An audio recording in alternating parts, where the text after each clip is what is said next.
오늘 본문에서 우리가 이제 초막절을 끝냈거든요. 7장에 초막절이 끝냈어요. 그래서 53절에 보면 모든 사람이 집으로 돌아갔습니다. 그런데 예수님은 돌아가지 않으시고 그분이 평소에 주무시던 이 겟세마네 동산 감람산에서 하룻밤을 더 체류하신 이후에 성전에 오세요. 성전에 오셨어요. 그리고 성전에서 다시 사람들을 가르치기 시작하십니다.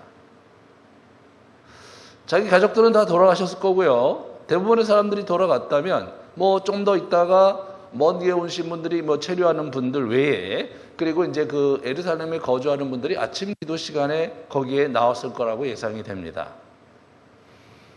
오늘 이 8장에 이번 주와 다음 주에 계속 8장을 하게 될 텐데 사실은 굉장히 심상치 않은 일들이 벌어지고 예수님과 이 바리새인들이 정면으로 이렇게 치다르면서 맨 마지막에 8장 마지막에 가면 돌로 예수를 치려고 하는 그런 형태로 이제 이 갈등이 고조되는 상황을 이렇게 보게 됩니다.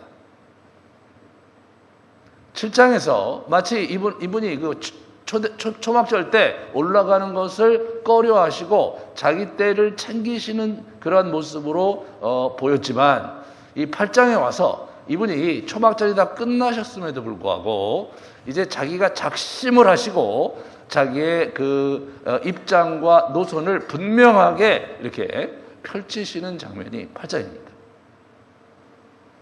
그런데 8장 초두에 어떤 일이 일어났냐면 이 바리새인들이 이 가늠하다 잡힌 여인을 끌고 와서 예수님 앞에 앉힌 후에 예수님, 율법에는 이런 여자는 돌로 치라고 했는데 당신은 어떻게 하시겠습니까? 라고 이제 하는 그러한 장면으로 이렇게 보여집니다.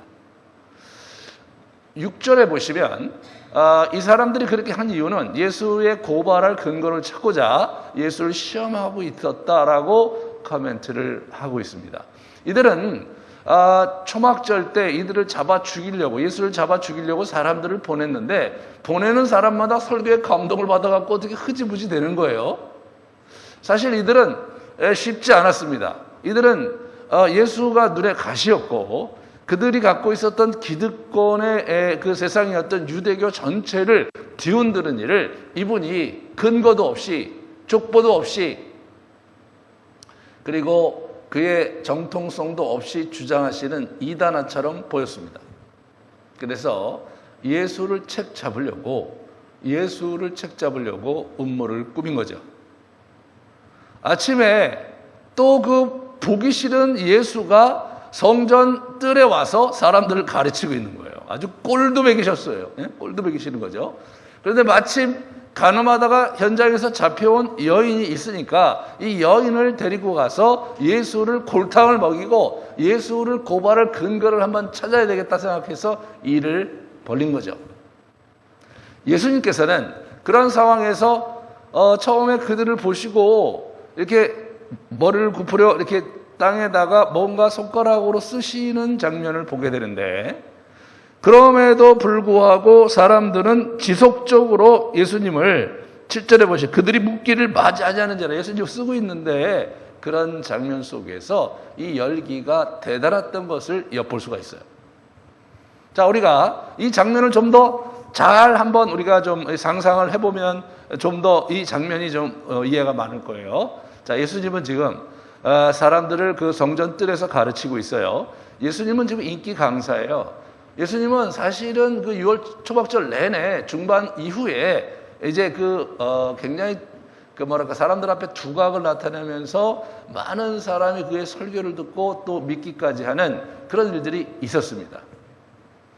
예수님이 또 오신 거예요.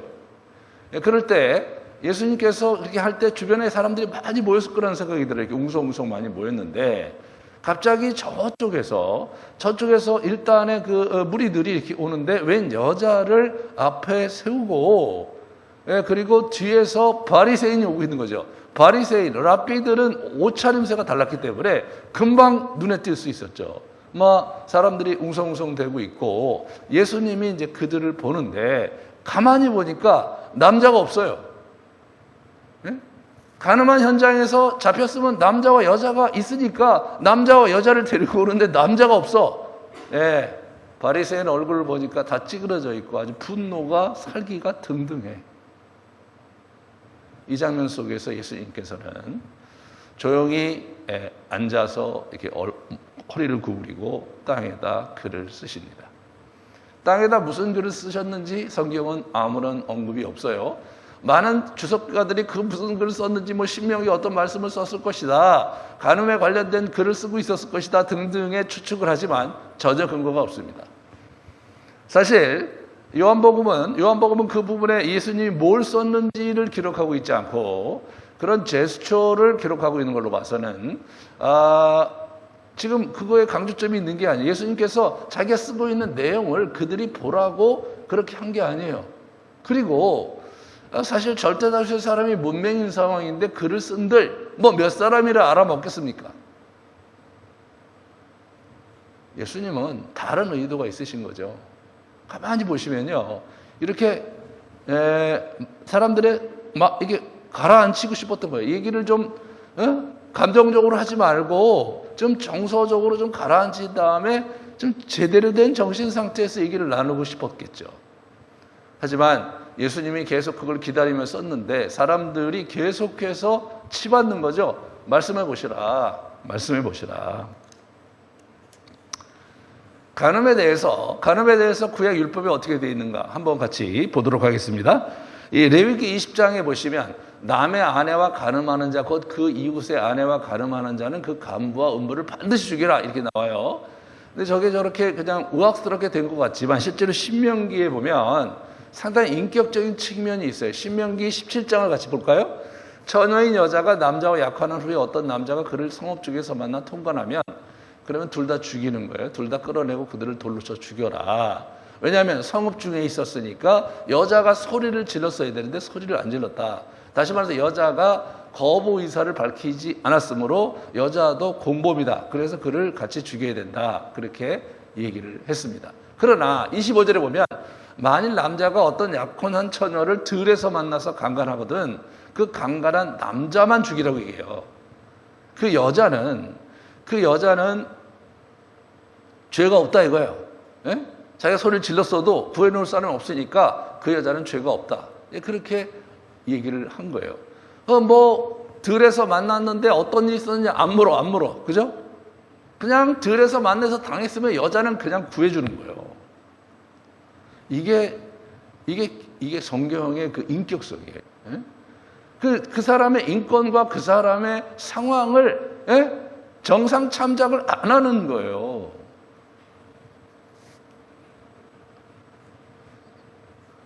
자, 그 다음에 넘어가 보실래요? 그 다음 걸 보면, 근데 대신 약혼하지 않았어. 다시 말해서 정한 배필이 없었을 경우에는 무조건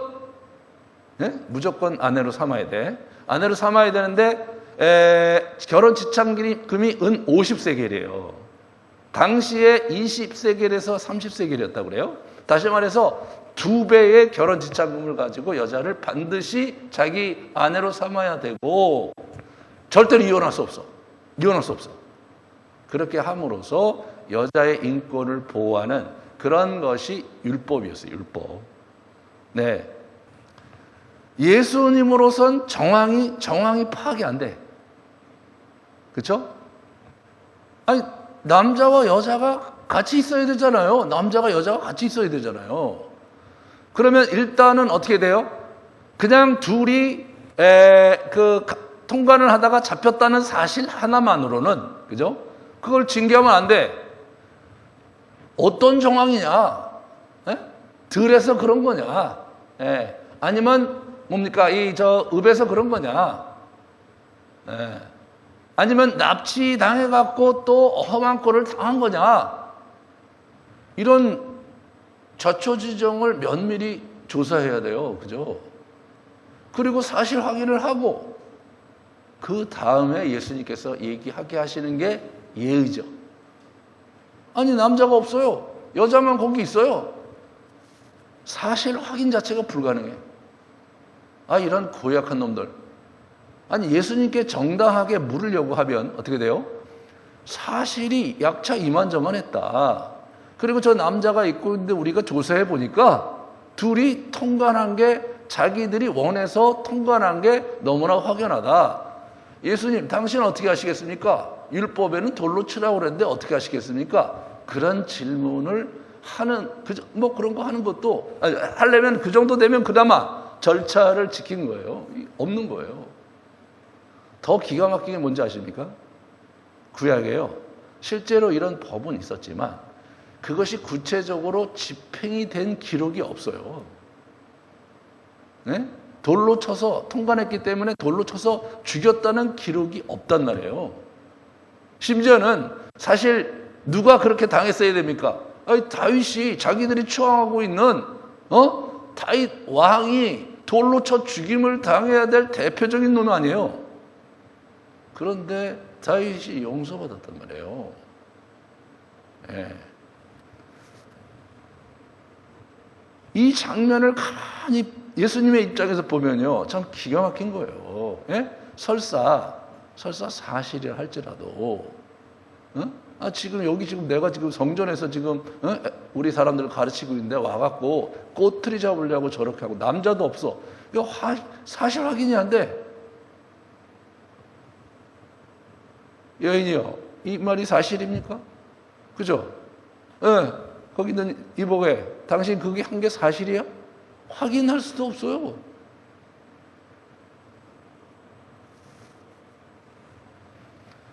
예수님으로서는 상당히 난감한 장면입니다, 이게.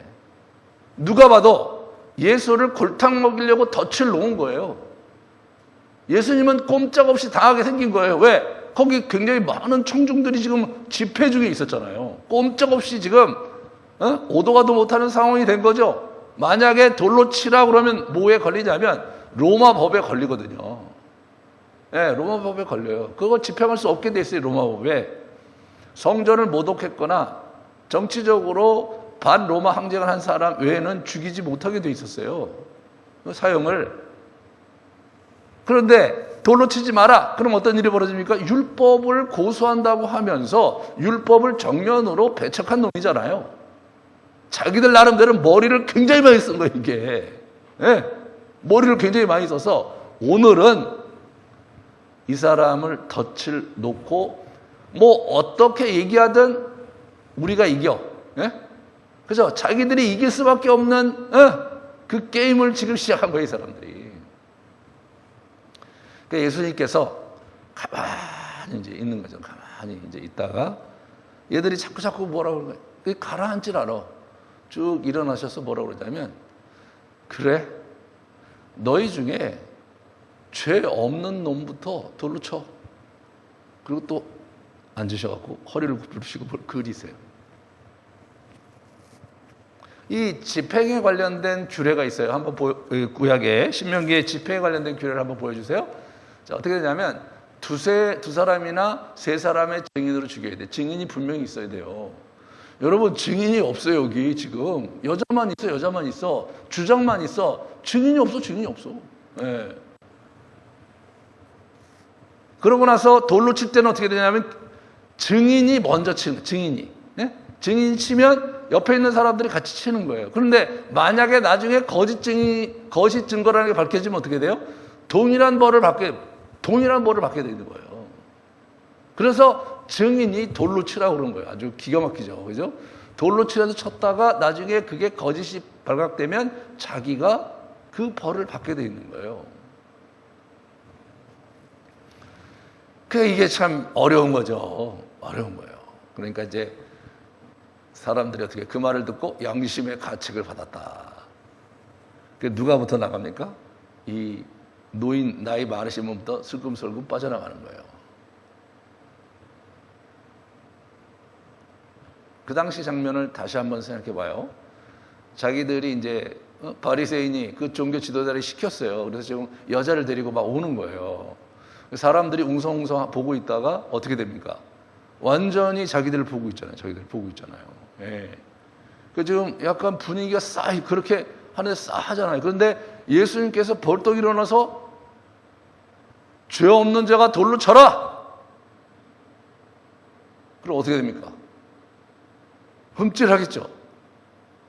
그리고 이 사람들은 그 얘기를 충격을 받고 있는데 사람들이 웅성웅성 할 거 아니에요. 웅성웅성 할 거 아니에요. 야, 예수님 봐라.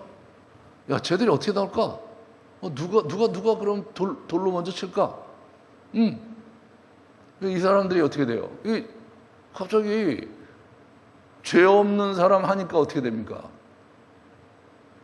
양심이 갇히게 되죠, 자기가. 뿐만 아니라 지금 뭐 하는 거예요, 지금 이거? 죄 짓고 있는 거 아니에요. 예수님 뭐 재판관도 아니잖아요. 정상적인 절차를 밟는 것도 아니고 증인이 있는 것도 아니고 남자도 없고 여자 어서 잡아갖고 알 게 뭐야 지금. 그 일을 획책한 자기들이 스스로 부끄러워졌어. 예수님께서 아주 카리스마적으로 내공을 발산하셨겠죠. 가슴을 푹 찌르셨을 거예요. 그러니까 스물스물 도망간 거예요.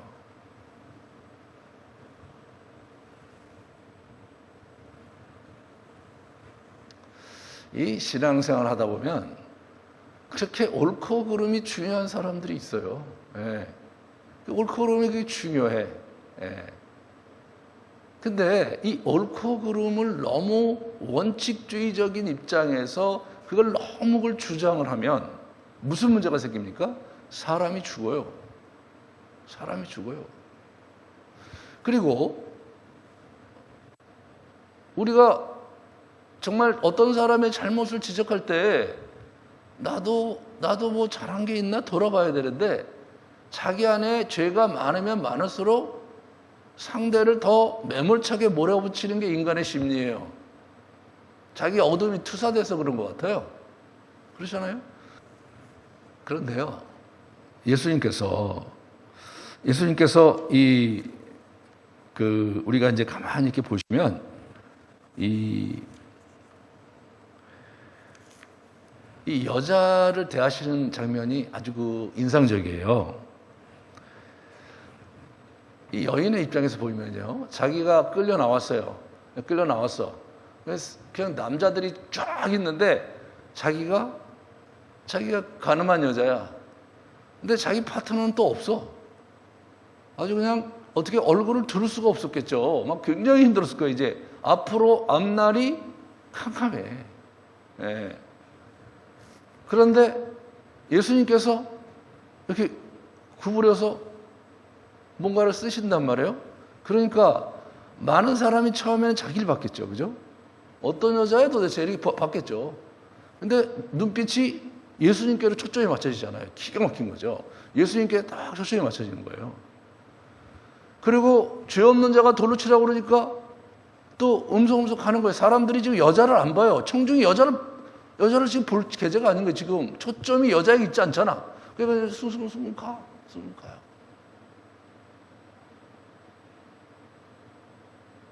예수님이 슬그머니 이제 일어나세요. 네? 10절에 주위에 둘러보니까 아무도 없어요. 그리고 나서 여자에게 하시는 말씀이 있죠. 한번 같이 봅시다. 아무것도 없는 걸 아세요. 그리고 너를 고발하고 정죄하던 그들이 어디 있느냐라고 물으세요. 아시잖아요. 이분이 이렇게 이보게 그래 자네를 정죄하던 친구들은 어디 갔나 이렇게 물으시는 거 아니잖아요. 일어나셔서 다 본 거잖아요. 알아요. 예수님도 알아요. 그런데 한 번 더 그 여인에게 말을 트시려고 하시는 거예요. 처음으로. 그래 여보게 그 정죄하던 사람들 다 어디 갔나? 여인의 마음이 지금 굉장히 누그러지지 않았겠습니까? 아니 이런 분이 어디 있어 지금? 저 주여 없습니다. 아 그래. 그 다음에 이 여자야말로 이제 예수님의 입에서 무슨 얘기가 나올까 참 잠옷 긴장이 되는 장면 아니겠습니까?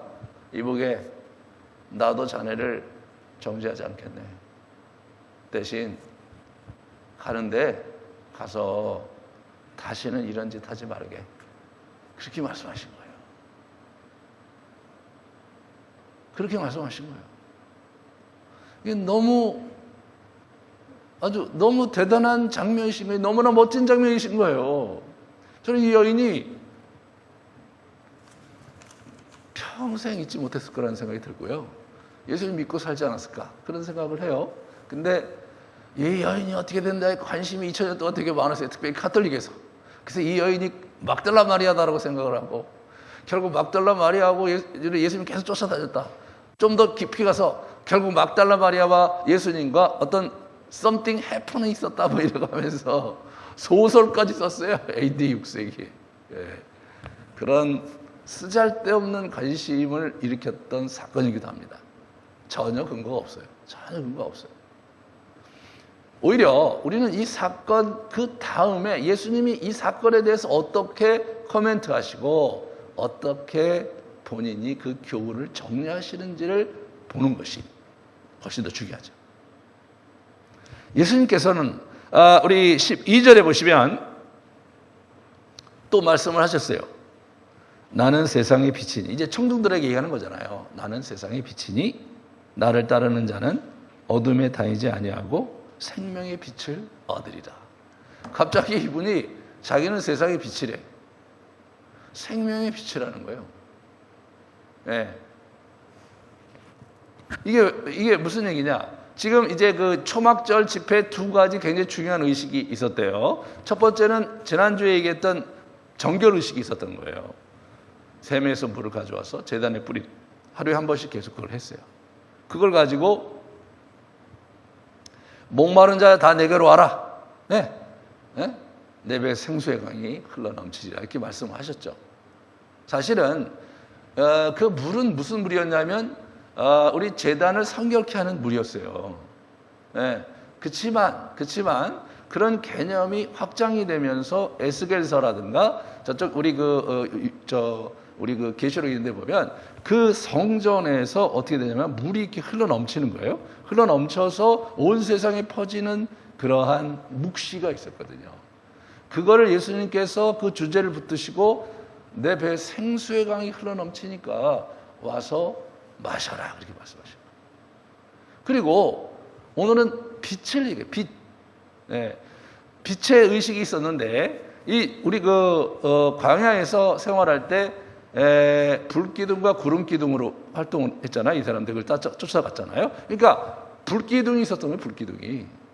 그래서 그걸 기념하기 위해서 첫날 그 성전 뜰에 모여갖고 불을 두 개 크게 샹들리에 두 개를 커다랗게 등을 만들어 놓고 밤새도록 거기서 춤추며 축제를 즐겼대요. 그 빛 가운데 그들을 인도하신 하나님께 감사하면서. 빛은 하나님을 상징하기도 하고 또 율법을 상징하기도 하고 유명한 랍비를 상징하기도 했어요. 이사야서에 보면 이방의 빛, 백성의 먼저 이방의 빛을 얘기를 하셨습니다. 시편에 보면 이 빛이 하나님의 말씀으로 얘기가 돼요. 주의 빛과 주의 진리를 보내시어 나를 인도하시고 주의 말씀은 내 발의 등이요 내 길에 빛이니이다. 우리의 영혼의 길에 말씀이 빛이라는 거예요. 빛이라는 거예요. 그 빛이 어떤 빛이냐? 생명을 가져오는 빛이라고 오늘 12절에 예수님께서 말씀하신 거예요. 다시 말해서 율법은 빛이다 이거예요. 율법은 빛인데 그 빛이 어떤 빛이냐? 생명을 가져오는 빛이다 이거예요. 세상에 생명을 주기 위한 빛으로서의 율법이다. 하지만 너희가 율법을 사람을 정죄하는 일에 쓰니 이 나쁜 놈들아 그렇게 하시는 거예요. 이 나쁜 놈들아. 예. 여러분 이 정죄하는 것과 훈계하는 것과는 완전히 다른 거예요. 뉘앙스가. 훈계는 뭐예요? 그 사람을 살리려고 하는 거죠. 그 사람을 바로잡아서 그의 인생을 건지려고 하는 게 훈계예요. 예. 정죄는 뭐예요? 정죄는 그 사람에게 죄의 대가를 지불하게 하려는 거예요. 그 사람을 징벌하려고 하는 거예요. 예수님께서 이 여인에게 나도 너를 정죄하지 않겠다. 가서 그러지 마라. 가서 그러지 마라. 그게 훈계잖아요. 율법은 훈계를 위해서 주셨다는 거예요. 왜? 율법은 세상을 위한 빛이고 세상에 생명을 가져오기 위한 빛이기 때문에 그렇게 하신 거예요.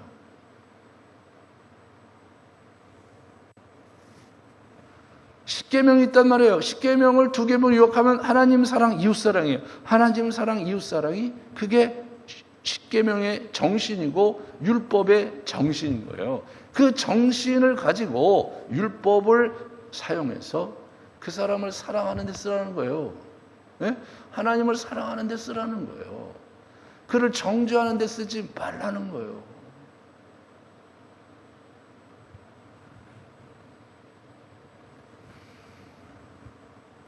우리의 유교 전통 문화는 사실은 정죄에 더 많은 초점이 있어요.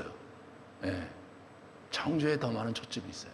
물론 이런 목민심서라든가 이런 걸 보시면 그 백성을 위해서 나름대로 선정을 베푸는 데 필요한 여러 가지 실제적인 그러한 가르침이 있긴 하지만 실제로 보면 정죄의 분위기가 굉장히 강해요. 그러면 안 된다. 예.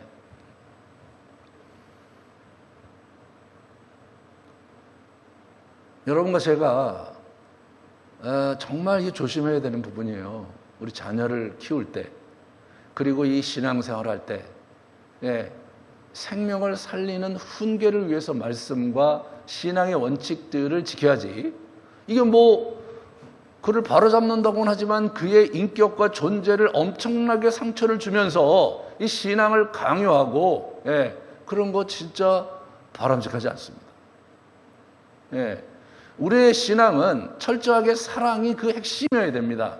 그래서 그 사람을 살리는 쪽으로, 우리 자녀들을 살리는 쪽으로, 우리의 성도들을 살리는 쪽으로 우리가 원칙과 규례를 가져야 되는데, 거꾸로 되면, 예? 잘못된 것을 끊어내고 그들에게 징계하겠다는 그런 의도로 우리가 교회 활동과 가정생활과 신앙생활을 한다면 그것은 주님이 기뻐하시는 일도 아니고 성경적인 일은 더더욱 아니다.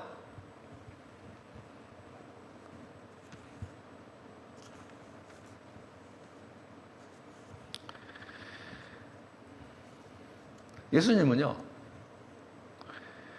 이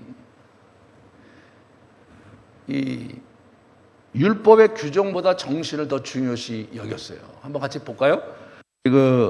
마가복음 3장과 마태복음 20장 보면 안식일에 선을 행하는 것과 악을 행하는 것, 생명을 구하는 것과 죽이는 것, 어떤 것이 옳으냐? 그들은 선을 행하는 것과 악을 행하는 것에 더 초점이 있었던 거예요.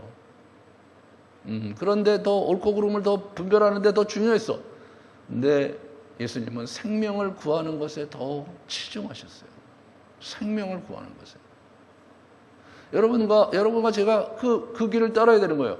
자, 마태복음 23장 보면 화했을진저 외식하는 서기관과 바리새인들이요, 너희가 박하와 회향과 근처의 11조는 들이되 율법에 더 중한 바 정의와 긍휼과 믿음은 저버렸도다.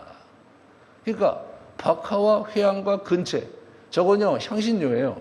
네, 향신료인데 음식. 레위기에 보면 저기에 대한 11조를 바치라는 얘기 없어요. 네, 그 밭에 있는 곡식과 과일과 이런 것들에 대한 11조는 바치라고 그랬는데 그 텃밭에 있는 채소에 대한 11조를 바치라고 한 적이 없어요. 근데 저 녀석들이 그걸 한 거예요. 그걸 한 거예요. 그 갸륵한 거예요. 그런데 실제로 율법의 그 정신인 정의와 긍휼과 믿음은 저버렸다 이거잖아요. 이게 뭐 하는 놈들이냐 너희들, 이 회칠한 무덤 같은 놈들아 라고 호되게 야단치시는 거예요. 그럼 어떻게 해야 되느냐? 둘 다 잘해라 이거예요. 이것도 행하고 저것도 버리지 말아야 된다 이거예요. 정말 자기가 하나님께 드리려고 11조를 아주 나름대로 특별한 마음을 가지고 드리는 거 잘하는 거다. 하나님 사랑하는 거니까 잘하는 거다. 하지만 그것에 치중하면서 율법의 정신인 정의와 긍휼과 믿음을 저버린다면 그거는 심각한 문제다. 그 얘기를 예수님께서 하신 거예요. 신앙생활을요, 우리가 이렇게 하다 보면 오래 할 때 나타나는 두 가지 증상이 있어요. 하나는 뭐냐? 하나는 예수님과 인격적으로 깊이 들어가잖아요. 사람이 겸손해져. 사람이 좀 이렇게 다른 사람을 위해서 자기를 드릴 줄 아는 그런 사람으로 이게 바뀌는 분들이 있어요. 참 긍정적인 변화예요. 근데 어떤 경우는 굉장히 교회는 이래야 된다는 자기 나름대로 주관이 더 뚜렷해져. 그리고 교회는 그렇게 하면 안 된다는 그런 규정도 자꾸 많아져. 예, 그 기준이 많아져. 그래서 그러면 안 된다고 자꾸 얘기하기 시작하는 거예요. 그렇게 처리하면 안 된다고 계속 얘기하기 시작하는 거예요. 그러면 어떻게 되냐? 그러면 생명력이 죽는 거예요. 우리가 이 신앙생활을 하는 것 자체가 자꾸 우리가 넓어져야 돼요. 우리는 깊어져야 된다고 착각을 해요. 근데 성경에서 깊어져야 된다는 얘기가 하는 게 아니라 넓어져야 된다는 얘기를 해요. 우리의 마음을 넓히소서, 넓히소서. 내가 주의 길을 달려가기 위해서 마음을 넓혀달라. 이 시편 119편에 나오는 표현들이 몇 번 나오거든요. 제가 이게 뭔가 그랬어요. 이게 왜 넓히라고 그랬을까? 왜 깊이 있게 들어가라고 그러지 않고, 생각해 보니까 깊이 있게 들어가라는 건 어디냐? 동양 종교가 그래요. 뭔가 깊이 들어가서 자기 나라들은 득도를 해서 어느 경지에 올라가는 거예요. 응? 그러니까 우리는 그게 아니에요. 어느 경지에 올라가는 게 아니에요. 우리가 예수 그리스도와 깊어지는 그런 관계로 들어간다는 게 경지에 올라가는 게 아니라 그분의 마음을 우리가 갖게 되고, 그래서 우리의 마음이 넓어져서 이 사람도 품을 수 있게 되고 저 사람도 품을 수 있게 되고 이 사람도 도울 수 있고 저 사람도 도울 수 있는 사람으로 내가 자꾸 넓어지는 거예요. 그게 우리의 도운 거예요. 그래서 자꾸 꼬장꼬장해지고 자꾸 뭔가 기준이 많아지는 형태로 내 신앙이 가고 있다면 다시 생각해야 돼요. 가면 갈수록 그냥 어떻게 보면 그냥 이래도 좋고 저래도 좋은 것 같이 보이고 말해요. 어떻게 보면 저 사람도 좋고 이 사람도 좋다고 느껴질 정도로 그 사람을 품고 또 품는 형태로 우리가 자라가야 되는 거더라고요.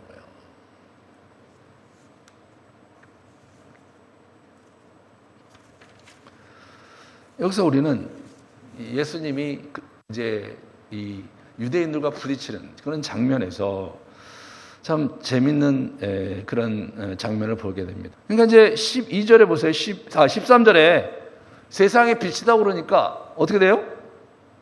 내가 너를 위하여 증언하니 내 증언은 참되지 않다. 이렇게 얘기하는 거예요. 내가 세상의 빛이다. 내가 생명의 빛이다. 에? 아니 당신이 그렇게 얘기해봐야 그게 무슨 의미가 있습니까? 그런 얘기하는 거예요. 여러분 제가 저 신앙생활을 제대로 해서 지금 거의 죄를 안 짓고 삽니다. 나는 하나님 보시기에 합당한 사람입니다. 그런 얘기를 제가 했다고 합시다. 그러면 여러분들이 목사님 혼자서 뭐 그렇게 얘기하는 게 무슨 의미가 있냐, 그죠? 예. 목사님 사모님은 뭐라고 그러고 애들은 뭐라고 그러고 그 성도들은 뭐라고 그러지 들어야지 혼자 그렇게 주장한다고 될 일입니까, 그게? 그 얘기하는 거예요. 그 얘기하는 거예요. 그러니까 유대인들이 제대로 얘기한 거예요. 아니 무슨 뜬금없이 혼자 그렇게 주장하신다고 될 일은 아니죠. 그렇게 얘기한 거란 말이에요. 그런데 예수님께서 뭐라고 그러십니까? 이렇게 얘기해요. 나는 그래도 돼. 왜? 나는 어디로부터 와서 어디로 가는지 알거든. 그러니까 나는 참돼. 이렇게 얘기하는 거예요. 이게 무슨 말이에요 도대체? 그러는 뭐냐면 근데 너희들은 모르잖아. 그러면 너희들은 어디로부터 너 어디서부터 와서 어디로 가는지 너 알아? 너 모르지? 나는 알아. 그런 얘기 하신 게 아니에요. 나는 어디로부터 와서 어디로 가는지 내가 알아. 그냥 너희는 말이야. 내가 어디로부터 와서 어디로 가는지 너희들 모르잖아. 그러니까 나는 참되지만 너희들은 아니야. 이렇게 얘기하는 거예요. 이게 더 황당해. 아니, 우리가 예수에 대해서 알 필요가 뭐 있다고 그 사람 유대인 입장에서 볼 때 아니, 저분이 무슨 얘기 하시는 거야. 아니, 어디로부터 와서 어디로, 자기는 안다고 그러니까 그렇다 쳐. 우리가 그걸 모른다 이거야. 어떻게 알아? 그렇기 때문에 당신은 참되고 우리는 참되지 않대. 이게 논리적으로 이게 되게 어려운 거예요. 이제부터 굉장히 어려워져요. 그 다음에 육체를 따라 판단하나? 나는 아무것도 판단하지 않는다. 너희들은 육체에 따라 판단하잖아. 난 아무것도 판단하지 않아. 그러면서 근데 14절에 보시면 뭐 나옵니까? 근데 나는 판단할 수 있는데 왜냐하면 나는 하나님 아버지와 같이 있기 때문에 혼자 있지 않고 와 진짜 가면 갈수록 이상해져요. 가면 갈수록. 그다음 이제 보면 그러고 말이야. 율법에 왜 증인 둘이 있어야 된다고 그랬잖아. 아까 읽었잖아요. 우리 두세쟁이 있을 때 돌 던지기 전에. 나도 둘이야. 어떻게 둘이냐? 나하고 나를 보내신 아버지하고 둘이거든. 그래 얘기하는 거예요. 와. 아니 예수님 나하고 나를 보내신 아버지 둘이니까 내 주장은 참되다. 야, 그거 진짜 어떻게 해야 되는 겁니까, 여러분? 내가 정말 얼마나 순수하고 내가 하나님 앞에 얼마나 잘 사는지 알아? 증인이 둘이야. 나하고 최근에 만난 어떤 내 친구 있어. 그 친구 둘이 증인이거든? 그러니까 나는 참 이렇게 얘기하면 여러분 어떻게 생각하시겠어요? 아니 저 양반이 도대체 무슨 소리 하나 말이에요. 무슨 소리 하나. 들으면 들을수록 희한한 논리를 갖고 있는 거예요 지금. 그러니까 예수님이 아주 묘하게 이게 지금 빡치게 만드는 거예요. 얘기를 하면 할수록 너무나 힘든 거예요. 예수님은 이 바리새인들, 이 유대인들이 갖고 있는 생각에 맞출 의사가 전혀 없었어요. 그들을 설득하려고 하시질 않는 거예요. 그들이 갖고 있는 질문에 정확하게 답을 주시질 않아요. 이거를 나름대로 이걸 또 주석가들 책을 보면 어떤 주석가들은 이걸 또 설명을 해. 예수님은 옳다. 왜? 하나님이 계시고 그런 얘기 하는 거예요. 물론 예수님의 논리가 문제가 있는 건 아니겠죠. 하지만 보편적으로 볼 때 지금 예수님이 그 논리를 누구한테 펼치냐면 바리새인들에게 펼치고 있는 거예요. 유대인들에게 펼치고 있는 거예요. 유대인들이 여러분이 만약 그 당시에 그 유대인 옆에서 들었다고 합시다. 그럼 누가 더 이상하겠어요? 누가 더? 예, 유대인이 더 합리적인 질문을 하고 있는데 예수님은 합리적으로 지금 반항하고 있지 않으신 거예요. 이 사람들의 질문에 정확한 답을 주고 있지 않으신 거예요. 딴 얘기를 하시는 거예요. 나는 오라. 왜? 나는 어디로부터 왔는지 내가 알고 어디로부터 가는지 내가 알잖아. 그러니까 내가 옳지. 내가 참되지. 너는 알아? 너는 내가 어디로부터 와서 어디로 오는지 알아? 너 모르잖아. 이야, 이거 코미디도 이런 코미디가 없어요.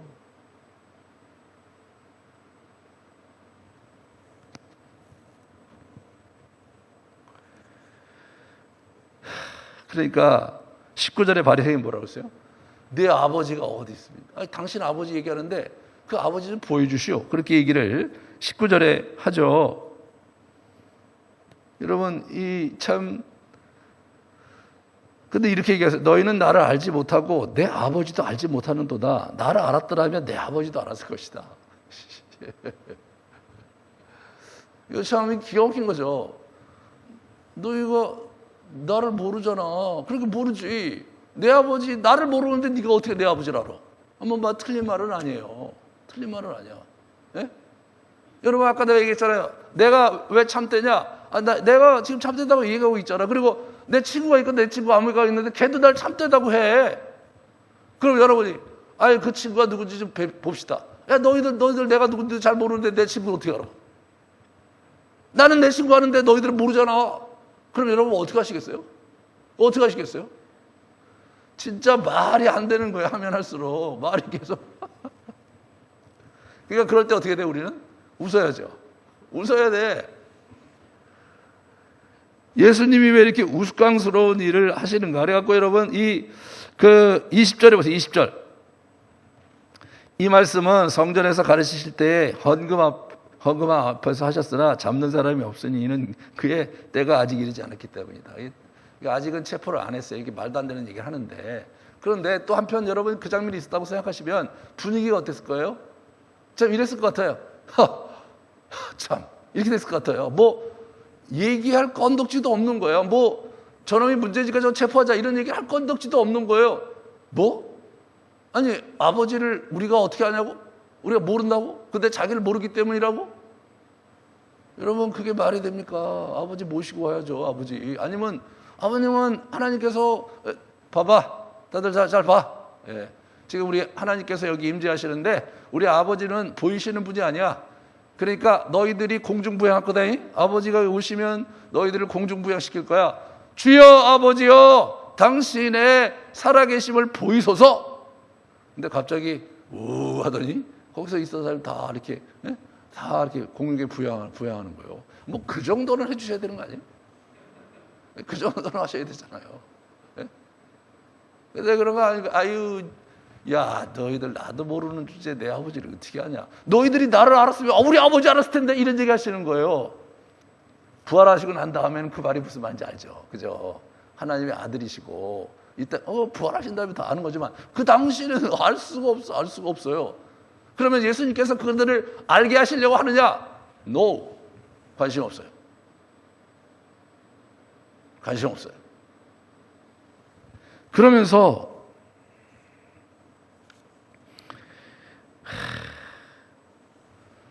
아주 그냥 바리새인들 기분 되게 나쁘게 하는 말이 몇 마디 거기 쭉 정리를 하셨어요. 아주 일방적으로 자기가 너희들보다 내가 더 낫다, 내 팔뚝이 더 굵다, 뭐 이런 식으로 얘기하시는 게 있어요. 한번 같이 봅시다. 난 안단 말이야. 근데 너희는 내가 어디로 와서 어디로 가는지 너희 모르잖아. 모르죠. 어떻게 알아? 예. 너희들은 내가 오는 곳에 오지 못할 거야. 에? 누가 간대? 그러니까 뭐라 그래요? 이 사람들이, 야, 저 양반 저거 어디 간다 그러는데 우리가 못 간다 그러는 거 말해서 자결하려고 하는가 보다. 이렇게. 이제 지 혼자 가서 죽으려고 하나 보네. 이렇게 생각하는 거예요. 22절에. 근데 23절이 더 기가 막혀요. 야, 너희들은 말이야 아래에서 낳고 난 위에서 낳았어. 야, 이게 받아들여지겠습니까 지금? 너희들은 아래에서 낳고 난 위에서 낳았어. 여러분 부활하고 나서 예수님이 승천하시고 부활하시고 승천하시고 그러고 나서 그걸 믿으면 아, 그 말이 맞지. 예수님은 위에서 낳고 우리는 아래에서 낳고 맞네. 근데 그 당시 가 알겠냐 말이야. 더군다나 바리새인과 유대인들이 알겠냐 말이야. 몰라요. 너희는 이 세상에서 이렇게 있고 나는 아니야. 그럼 이 사람들 쪽에서 그래서 왜 당신 위에서 낳고 우리는 아래에서 낳았어. 그래서 예. 근데 당신 무슨 얘기 하는 거야 지금?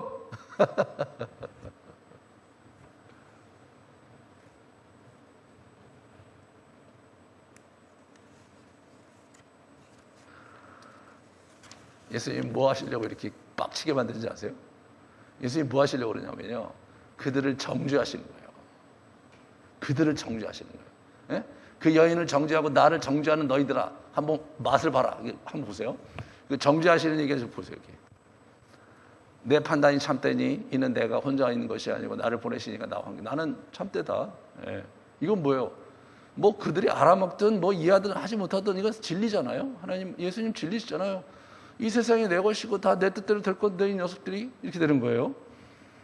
다시 이르시되 내가 가리지 너희가 나를 찾다가 너희 죄 가운데 죽게. 너희들은 죄 가운데 죽을 거야. 내가 다시 말하는데 너희가 너희 죄 가운데 죽을 거야. 너희가 만일 내가 그인 줄 믿지 않으면, 내가 그 하나님의 아들인 걸 믿지 않으면 너희들 그 죄 가운데 죽을 거야 이 나쁜 놈들아. 그러시는 거예요. 그 다음에 25절에 당신이 누구냐? 당신이 누구냐?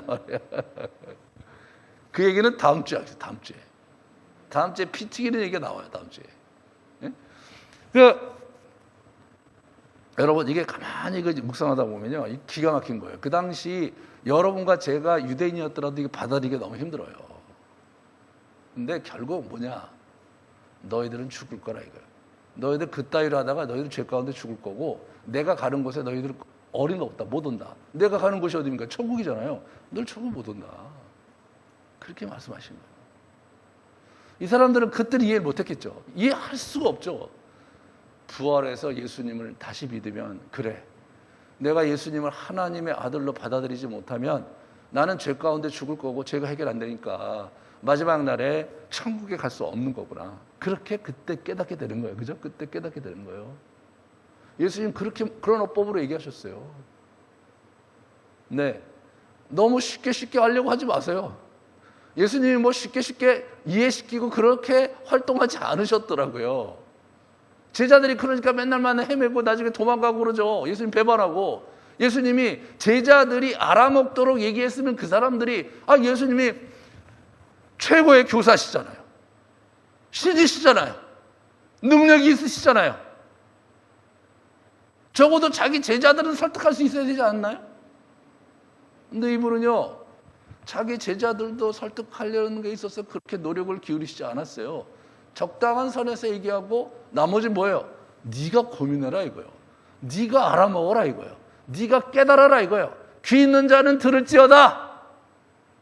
귀 있는 자는 들을지어다.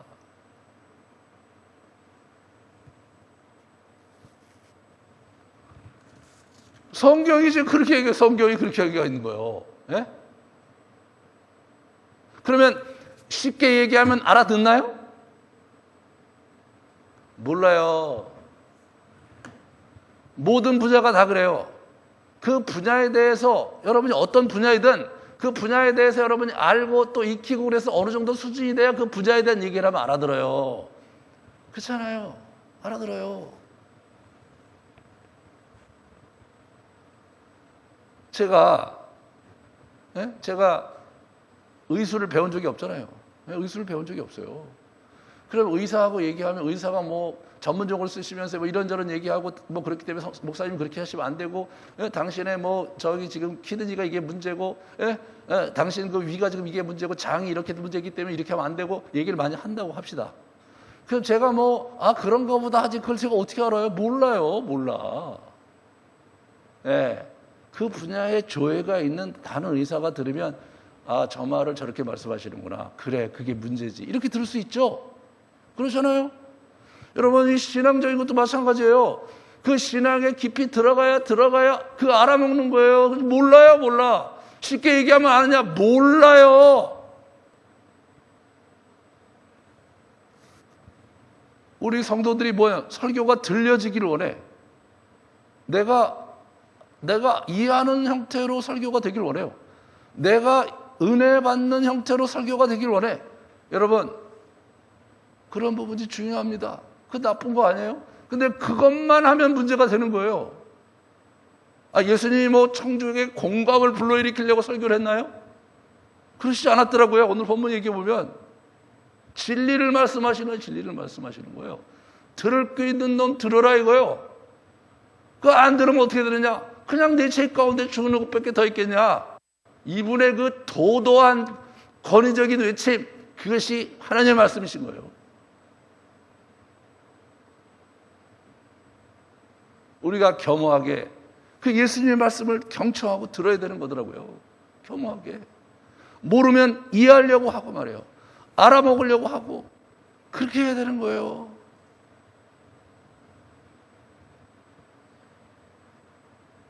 사랑하는 여러분, 하나님의 말씀에 대해서 우리가 겸허하게 듣고 무슨 말인지 모르면 묻고, 무슨 말인지 모르면 책 보고 연구하시고 그러면서 이게 예수님 말씀을 알아먹어야 돼요.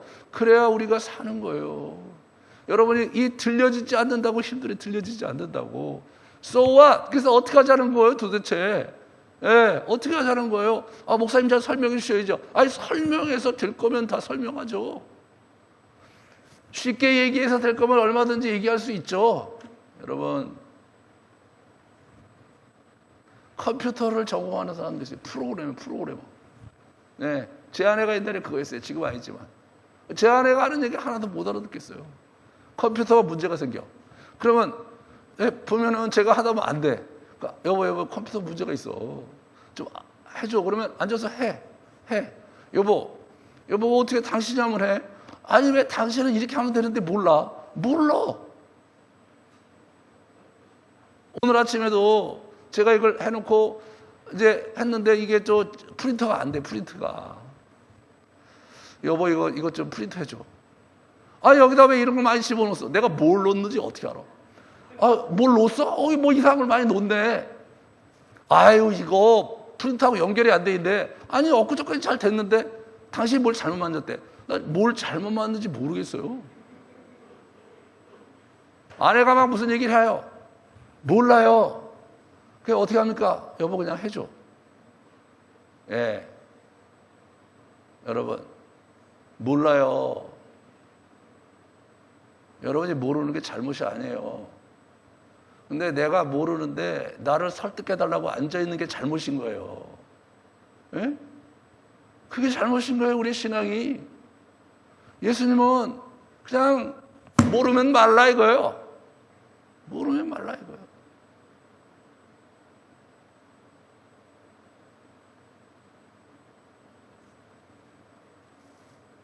저와 여러분이 이 예수님의 피 끓는 마음을 아셔야 돼요. 그 쓰잘데없이 왜 그 여인은 데다 잡아오냐 말이에요. 그 여인 그 불쌍한 여자잖아. 자기 그 뭐 사실이라면 그 욕망에 쩌들려갖고 지 영혼을 그 무너뜨린 그 아주 답답하고 안타까운 여자잖아요. 그 여자를 그래서 정죄해갖고 그래 돌 철쭉이 뭐가 좋은 거야 도대체? 아니 다윗왕 너희들이 그 좋아하는 다윗왕도 내가 안 쳐 죽였는데 저 여자를 왜 돌로 쳐 죽이려고 그러는 거야 도대체? 내가 지금 돌로 쳐 죽이려고 지금 율법을 만드는 줄 알아? 이 나쁜 놈들아. 도대체 아는 게 뭐야 너희들은? 그냥 네 죄에 그냥 죽어라 해.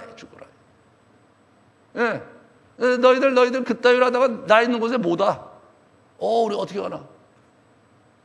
너희들은 모르지? 내가 어디로부터 와서 어디로 가는지 모르지? 나는 알아. 왜? 그냥 죽어.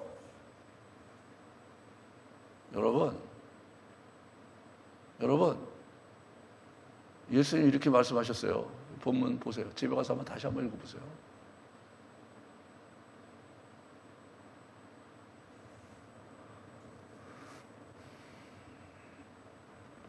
같이 우리 기도합시다. 다음 주에 얘기를 또 계속 할 거예요. 오늘 다 이해 못했다 해도 괜찮아요. 제발. 예? 저를 탓하지 말고 집에서 잘 묵상해 보세요. 우리가 너무 자고하지 말자. 너무 아는 척하지 말자. 겸허하게 예수님께서 말씀하시는 게 뭔지 듣고 다른 사람 판단하려고 하기보다 그 사람이 부족한 것을 돕고 세우려고 하는 그런 마음가짐으로 우리가 살아가야 된다. 그걸 위해서 같이 우리 기도하겠습니다.